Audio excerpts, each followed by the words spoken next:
This is the Talkin Bout The Hoosiers podcast, presented by thehoosier.com. Before we jump into this video, pause it right now and go subscribe to the Hoosier.com website, now a part of On3 Sports, for exclusive content covering the Indiana Hoosiers, including exclusive interviews, live recruiting updates, and much more. Make sure to join our community. We really appreciate it. And Hoosier Nation, make sure you hit that like and subscribe button here on our YouTube page.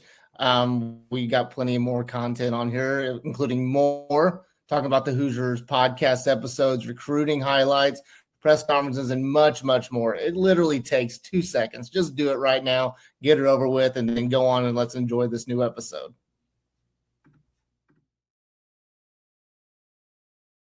Hello, ladies and gentlemen, and welcome back to the Talking About the Hoosiers podcast, now presented by Academy Sports and Outdoors. I'm joined by Zach Browning, John Alden, Colin McMahon. I'm Drew Rosenberg. We have a fun show today. We're doing an IU football all-time draft. So a little different, not talking anything current today. But, guys, I mean, how are you guys feeling? Zach, I'll just start with you. You know, I learned that I have the number one pick, which I feel like gives me a little bit of pressure here. I didn't have a draft. I had guys on my board at each position, but I didn't know if I necessarily came in with a specific draft strategy, especially with this first overall pick. So I'm a little nervous. John, how you feeling? I'm feeling good. This is the first time I've done an Indiana football all-time players draft, as I'm sure not many people have done something like that before, but I'm feeling pretty good about it. What about you, Colin? How's your prep gone? You know, it's fantasy football season, and this is in that same realm here. So, you know, just excited for draft season, and we'll see what random Indiana tight end I end up with. Yeah, that was the realization I think we all came to. Finding tight ends for this draft was the hard part. So we're going to be drafting a quarterback, running back, wide receiver, tight end, and then one defensive player. As Zach kind of hinted earlier, I did a random draft or order generator. So Zach has the first pick. I have second. Colin, you have the third. And John, you are fourth. So, Zach, if you're ready, we can get started right now with your first pick. Well, Drew, I am ready. And as much as I love – I'll start with the running back. And as much as I love, you know, the amount of running backs from those mid-2010s, the likes of Tevin Coleman and Jordan Howard, as much as I would love to have one of them on my team, I don't think with the number one overall pick I can go anywhere else other than Anthony Thompson. So Anthony Thompson's going to be my first overall pick here. Yeah, I mean, if you didn't take him, I was going to take him. You know, all-time leading rusher, all-American, was probably the best. Heisman runner-up, yeah. Yeah, I mean, if you went to Google right now and looked up best player in IU football history, I would assume that Anthony Thompson would probably pop up. Yeah, and I'm gonna go quarterback for my first pick. So, you know, didn't play quarterback in the NFL, but, you know, sixth in the Heisman voting, his best year at Indiana. I'm going to go Antoine Randall. Also just such a fun name to say. Not the best passer, like stat-wise, but, you know, 44 rushing touchdowns, dual threat. So, I like to start for me. Well, you took the player that I was hoping to get to 3. I guess that was a little interesting. I thought I could fall to 3. But with the third pick, I will take Nate Sudfeld, also a quarterback. I think that he's right next to Antoine Randall as, you know, greatest quarterbacks in Indiana history. And first round, gotta go quarterback.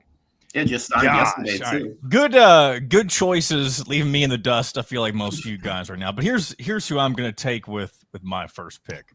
I'm going to take Jordan Howard, running back, and he had kind of not an up and down career with Indiana. He only had one season with Indiana, of course, but he was so dominant. And it was not one of the better Indiana teams, of course, but he was the focal point on a very high-powered offense and had a pretty decent NFL career too before things kind of went by the wayside. So I'm taking Jordan Howard. All right, John, you got your double pick. So your second start off the second round. Okay, we'll go ahead and go. Let's go ahead and we're gonna go with wide receiver here. I'm gonna take Nick Westbrook-Akine. Again, someone who had a pretty mediocre career with Indiana, kind of found his way into the NFL. I believe he was like a 7th round pick. I don't remember exactly where he went, but he's carved himself a nice role with the Tennessee Titans. Again, the Titans have never really been nothing to write home about since he's been with them, but he's still been an impact player for them throughout his career. And I feel like a lot of people were surprised with how he's panned out in the NFL. So that's who I'm going with. Yeah, I mean, definitely, like, what, 6th year now in the league? I think he's with the Dolphins after, good start to his career with the Titans. So definitely a good pick there. Colin, you're on the clock. Okay, with the second pick in the second round, I think that I'm going to go to running back, and I'm going to pick another running back who had a pretty solid NFL career. I'm going to go with Tevin Coleman. I think that his college stats speak for themselves, but he was an All-American and All Big Ten player, but then also his NFL career kind of speaks for itself as well. Solid college and NFL career, can't go wrong there. Yeah, I mean, definitely can't. That was probably gonna be my pick if you didn't go with it. So I'm, forcing me to go a different direction. I'm gonna go wide receiver here. James Hardy leads Indiana in catches, touchdowns, and receiving yards all time. Had 10 plus touchdowns in all 3 of his years. Kind of pretty easy pick for me there. I don't mind that pick, and you guys have mostly taken your quarterbacks. It is probably the most important position on the field, so I'm going to go with my quarterback now too, and you can call me out for recency bias or whatever, but I'm going to take Curtis Rourke here. We're going to take the intangibles. This is a pick for intangibles. The numbers, they are what they are. Obviously, hasn't really started his NFL career yet, but we're going to take the intangibles. Give me a guy that can lead a team to a college football playoff on one ACL. I'm going to take Curtis Rourke here. Just dog. I mean, yeah, that's a dog pick right there. I like that. Now, the next pick, this is a little bit interesting. Let's see. I got to go through my list here and kind of see. While he's looking through, I feel like I missed out on Curtis Rourke there. I'm looking at my quarterback big board, if you will, and I've got some contenders, but I don't know if I've got anybody who's going to push me over the top. Yeah, I mean, I considered kind of waiting on the quarterback position to try to get a Rourke or someone else later, but Antoine Randall, hard to pass up there. Yeah, it's a tough one. Yeah. We'll be right back, but first we have to talk to you guys about Rhoback Activewear. There's only one way to describe Rhoback: best fit, best feel. For those who aren't familiar with Rhoback, they're completely changing the game with their incredibly comfortable activewear. Rhoback has released so many items within their new licensed game day collection, and it's our favorite. With novel polo designs and clean hoodie and Q-zip designs from some of your favorite schools, including the Indiana Hoosiers, it's definitely worth checking out. Nobody else in the market is pairing these level of custom designs with this quality of activewear. Rhoback's everyday shorts or their Delta Performance pants are the perfect pairing as well. They're both super comfortable, have an elastic waistband, and great fabric that is made to have the appearance of a nice short look, but the comfort for a day on the move. Rhoback has also been proudly leading the NIL charge, having signed partnerships with multiple college football stars, past and present, and are becoming the go-to brand for college athletes across the country. Use the code IND20 on Rhoback.com for a generous 20% off for all new customers throughout the end of the week. That's spelled RHOBACK.com. That's 20% off all performance polos, shorts, and more with the code IND20. Now back to the rest of this episode of the Talkin Bout The Hoosiers podcast. All right. I think I'm going to go with keep it on the offensive side. I know we've all talked about the struggles that we will have picking a tight end, so I'm going to go with a little bit of a safer pick at tight end. I'm going to go with Peyton Hendershot at tight end. Obviously, the IU career, it speaks for itself. There's pretty much not a tight end record that he doesn't hold as a Hoosier. And then the NFL career, I mean, it got off to a start. It obviously didn't go very far, his professional career, but I'm going to go Peyton Hendershot with my third pick. The first tight end off the board. I'm interested to see where the rest of us go with these tight ends because it's not an easy. There's not a lot to pick from. Yeah, I mean, you stole my pick. Peyton Hendershot had it circled, bolded on the board. That was going to be my pick. So if you didn't take it, he was going next. I'm also going to go tight end because you mentioned it. There's the options aren't great. I'm between two guys right now, but I'm going to go. Maybe didn't have the best IU career, but has had a really solid NFL career. I'm going to go Ian Thomas. I think he is in, I want to say year 8 right now in the NFL, heading into year 8 right now. But long time. Yeah. So, Indiana football, let's call it how it is. Haven't seen, not too many Indiana football players, play 8 years in the NFL. So what Ian Thomas has done says a lot. So, that's going to be my pick here in the third round. I'm going to make it 3 for 3. I'm going to go tight end as well. I'm going to go with Ted Bolser. Jesus Christ. And Zach mentioned that, Peyton Hendershot has pretty much all the tight end records. It seems that Bolser is the all-time leader in receptions, at least per IUHoosiers.com. That's something that I would have assumed Hendershot has, but I'm going to go Ted Bolser, and who even knows what the next tight end is going to be. I mean, I've got to take somebody, right? Yeah. And this person, it's not that Indiana doesn't have a big cavalcade of tight ends. So the three that were already taken are probably some of the best tight ends in Indiana history. This next one, a more recent one, Zach Horton, part of the college football playoff team. He's a tight end. He did good. He was on a good team. And that's about all I can really say with him. So we're taking Zach Horton at tight end. And I mean, everybody else has got a quarterback. So I don't think I'm in any rush to choose mine. So I might as well take what may be one of the better defensive players in Indiana football history. There's a lot of good ones. And a lot of them, at least the ones that I'm looking at right now, are more recent. I'm going to take Micah McFadden, former linebacker, was the leader of Tom Allen's defense for a while. Of course, the infamous tackle that ended up getting thrown out against Cincinnati. People think about that all the time and how that could have been part of how that season spiraled out of control. Also has had a pretty decent career in the NFL with the Giants, even though the Giants have been pretty awful since he's been with them. Not that it's really his fault, but I'll take Micah McFadden as my defensive player. Yeah, since he didn't have a first down before McFadden got ejected in that game, and that was a college football playoff team. So, I mean, I was in the building for that one. The air took the air out of the stadium. I've never seen a stadium go from as loud as it was to as quiet as it was like that. And I'm going to go with another player from that particular team. I'm going to go with Ty Freifogel at wide receiver. He's not necessarily at the top of the leaderboards for receiving categories, but I feel like his impact in the time that he was in Bloomington was, almost second to none at the receiver position.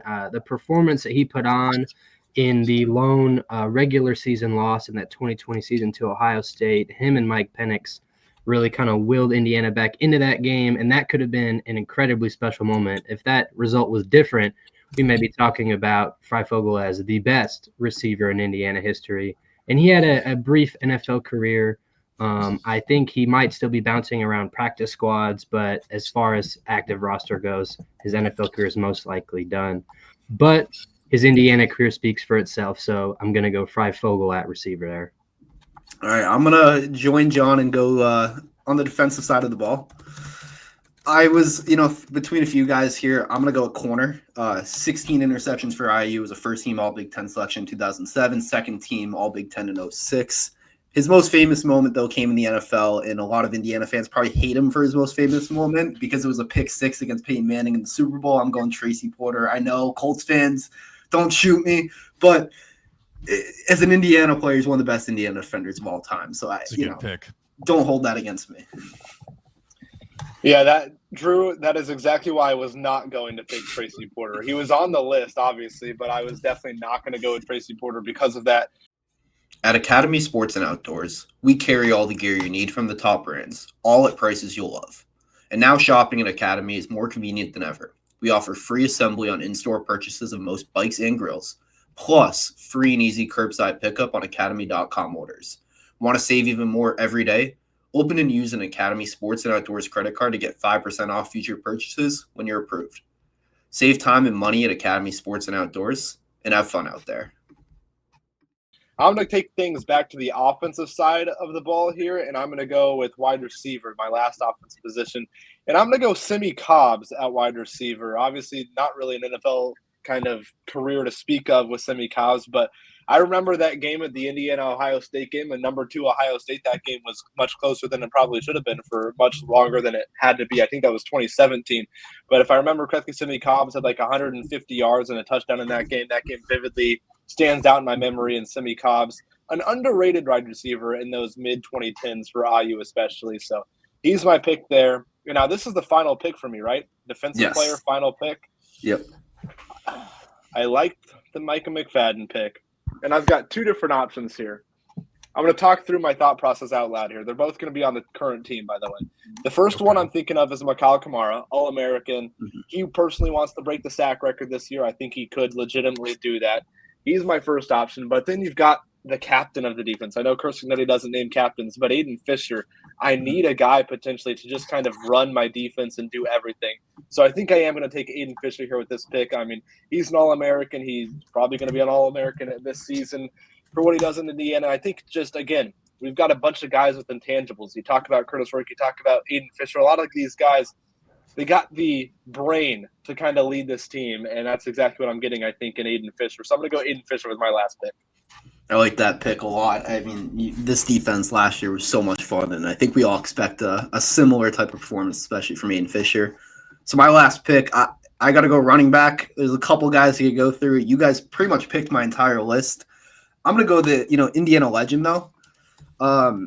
George Taliafiero led the Hoosiers to their only undefeated Big Ten championship in 1945, two-time All-American.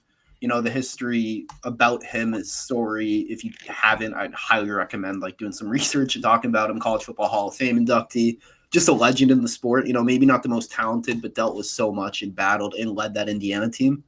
So, going with the history there. And with my final pick, my defensive player pick, I am going to go with the leading tackler in Indiana football history, the leading single-season tackler, and the leading single-game tackler. And that would be Joe Norman. He played back in the 70s. He was an all-Big Ten player. And as far as defense goes, it seems like he is kind of the cream of the crop. He was a very productive Big Ten player. And, it wasn't necessarily great times in Indiana football history, but I think that his stats really set him apart on the defensive side of the ball. Yeah, Real quick, Colin, how many of the players that you drafted you were alive to watch? I'm just curious. Well, does he have an all old school team? I haven't paid full attention to it. I do have Sudfeld, Coleman, and Freifogel. Yeah. So Okay, there you go. You got three. Yeah. The other two that you were definitely not alive for. Sure. For me, if Mr. Irrelevant, it's unfortunate it's going to be a quarterback, and we're going back to the old school days for this one. It's Mr. Trent Green, the last Indiana football quarterback to win a bowl game back in 1991. I cannot believe that. I believe it's still the longest bowl win drought for any Power 4 program, and I know Indiana's had some. Indiana will take an 11-1 regular season and losing in the college football playoff over a bowl win in the Liberty Bowl or something like that, but still. Tip your cap to Trent Green. He's, I guess, our Mr. Irrelevant. And I want to draft real quick a special teams punt returner, our friend Mitchell Page, just to give him a little shout out right there. I like that. Well, why don't we throw in some honorable mentions if you guys have any of guys who didn't get picked who could have. That's mine. The first one. Mitchell's Okay. mine. I wanted to throw out Michael Penix. I know, obviously his best season was in Washington, but that 2020 season, man, that was lightning in a bottle. What he did, I know they lost the game against Ohio State, but he had 491 passing yards. One of probably the best single game performance I've seen from an Indiana quarterback in my lifetime. And because I'm, obviously too young for Antoine Randall, so don't, get mad for that one. But so that was pretty electric to get to see. And, Penix was on my board. Zach, you got anyone you want to shout out? Just to stick with the specialists, I'll give a shout out to Griffin Oaks. If we had specialists, I'd definitely be on that Griffin Oaks bandwagon there. He'd be on my team in an instant. Do you believe the kick was indeed good? I think we all believe the kick was good. I like that. Colin, what about you? Any honorable mentions? One of my favorite Indiana football players of all time has not been mentioned at all during this draft process, and that would be Whop Filer.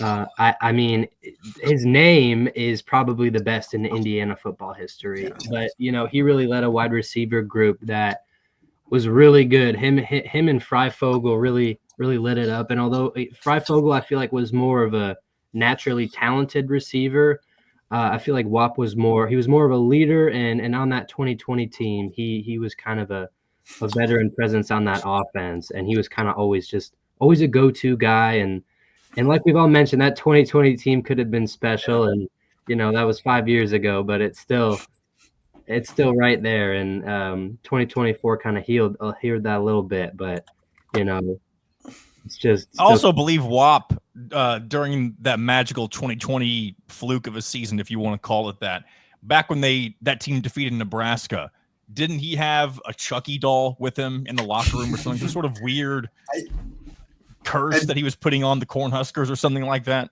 I vaguely remember that. It's very strange. Yeah, that was a weird year. I also remember the bowl game. He had like 18 catches for like 90 yards because he couldn't throw it down the field. Also, Wap Filier came too early. If he came, the Burger King commercial came out like after. Oh my gosh! Imagine the NIL for Wap Yeah. Filier, man. It's literally named after the Whopper. Like that would have been. Yeah. Oh, But yeah, I mean, that 2020 team though was so much fun. Stevie Scott too, another guy. Ooh, that's a good one. He was, yeah. All right, I mean, speaking of them, I mean, you bring up a guy like Aaron Casey at linebacker. No Aaron Casey mentioned. I mean, not, I guess, one of the greater football players, but just he was here for so long at IU. Great career at IU. Another guy that just came to my mind on those like Simi Cobb's team, Tigray Scales. That's another linebacker. But yeah, there's some guys that could have been drafted that weren't, but I think we're all probably happy with our teams.